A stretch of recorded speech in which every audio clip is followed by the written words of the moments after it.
Welcome back, y'alls, to the Solomon Project, where it's not how much you make, it's how much you keep that counts. I'm your host, Richard Burns.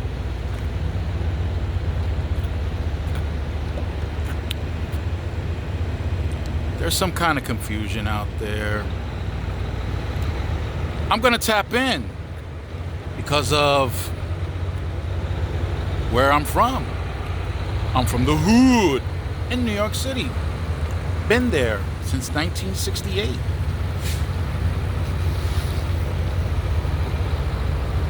But there's something going on. And we both know that it's wrong. But it's much too strong to let it go.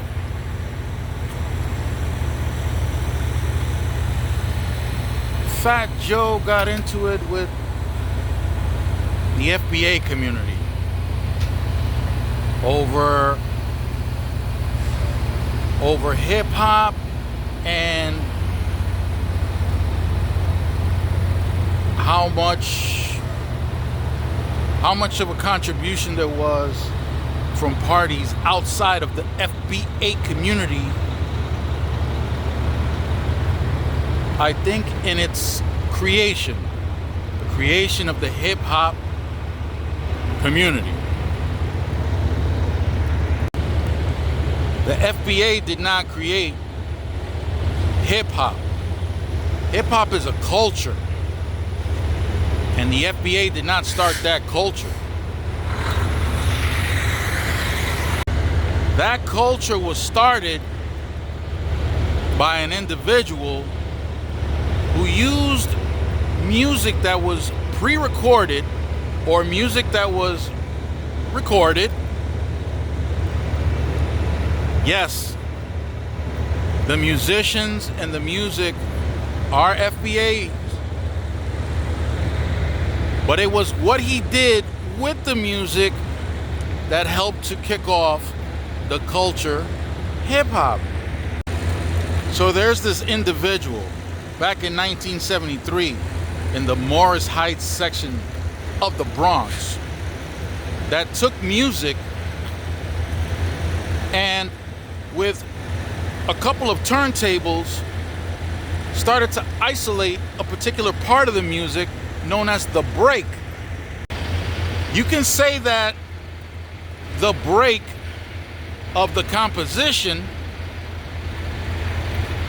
was a part of the music that gave a little boost to the listener, gave them a little bit of energy that made them want to dance or dance harder, if you will. So with the use of his turntables, this individual isolated the break section of the music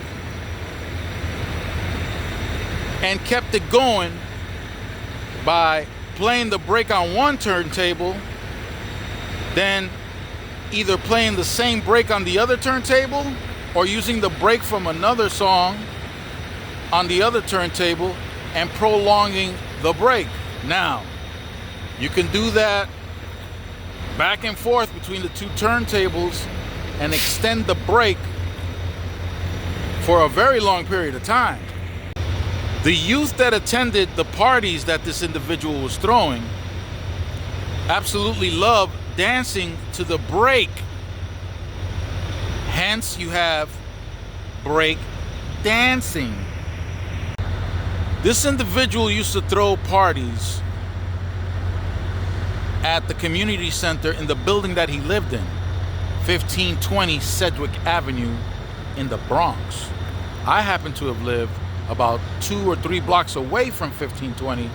I was living on Tremont and Loring.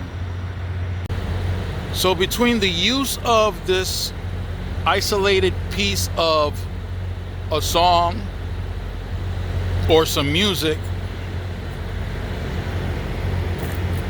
and the dancing that occurred associated with the use of these breaks, along with the clothing that was worn, the language that was used or the words that were used in association with these meetings, with these parties, hip-hop was born. The street name for the person that started all this was Kool Herc, who happens to be Jamaican. He's not FBA. The dancers that used to love all this unified pieces of breaks to create one long section, or forgive me, one long session where people could dance to these breaks, were members of the community in Morris Heights, which were Puerto Ricans and FBAs, both. Maybe that's what Fat Joe meant. Now, rap wasn't part of the beginning of hip-hop. Rap came later. Rapping is a reciting of poetry. That's what rapping is. If a person didn't write the music or didn't play a musical instrument in conjunction with the music that was being played while a person was reciting poetry, or when they were reciting the poetry, if they weren't using melody to recite the poetry, then they're not musicians. That's not to take away their talent. I'm not taking anything away from the talent of being able to rap, but reciting poetry doesn't make you a musician.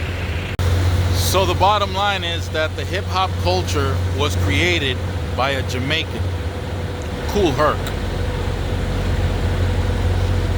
Not Puerto Ricans and not FBAs. So stay fresh and keep it profitable.